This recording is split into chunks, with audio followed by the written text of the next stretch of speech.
என்னடா பண்ணுறீங்க இந்த நாட்டில்? இந்த உலகத்தில் வாழ்கிறதுக்கே பயமாக இருக்கு. காட்டில் இருக்க விலங்குகளை விட இந்த மனித விலங்குகள் ரொம்ப ரொம்ப ஆபத்தாக இருக்கு. இந்த பெண் சுதந்திரம் வேணும், பெண் சுதந்திரம் வேணும்னு கேட்குற பெண்கள் நல்லா யோசிச்சு பாருங்க. உங்களுக்கு ஒரு ஆபத்து அப்படின்னு இந்த மனித விலங்குகளால் வந்ததுன்னா யார் ஓடி வந்து நிற்பா?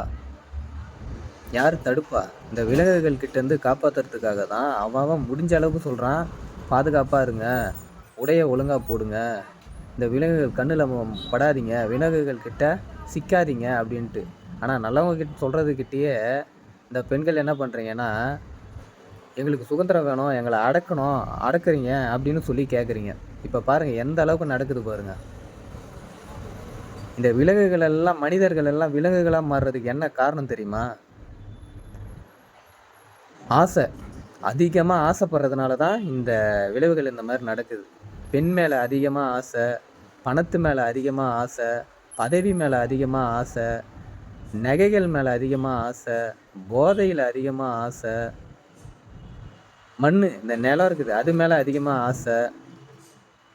இந்த ஆசை அதிகமாக ஏறி ஏறி ஏறி தனக்கு வேணும் தனக்கு வேணும் வேணும்னு நினச்சி என்ன பண்ணணும்னு தெரியாமல் பண்ணுறானுங்க இந்த மனித விலங்குகள். மனுஷனாக இருக்கிறவன் நிதானமாக இருக்கணும், எதுக்கும் அளவுக்கு மீறி ஆசைப்படக்கூடாது.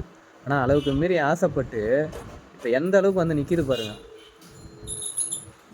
இதெல்லாம் தட்டி கேட்கணும் வேற்றுக்கிரகவாசி வந்து தான் அந்த மனிதனெல்லாம் இந்த மாதிரி பண்ணுறவனுங்களெல்லாம் வந்து காலி பண்ண முடியுது. கீழே இருக்க அப்பாவிங்களாம் யார் நம்பியிருக்காங்க?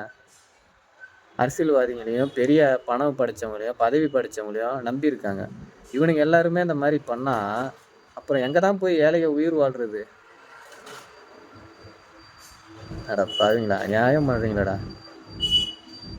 இதெல்லாம் யார் தட்டி கேட்பாவோ, இல்லை இவனுங்களுக்கு புத்தி எப்போ தான் வருமோ? மனிதனாக பார்த்து கொஞ்சமாவது புரிஞ்சு நடந்துக்குங்க, நல்லது சொன்னாலும் கேட்டுக்குங்க. என்ன பண்ணுறதோ.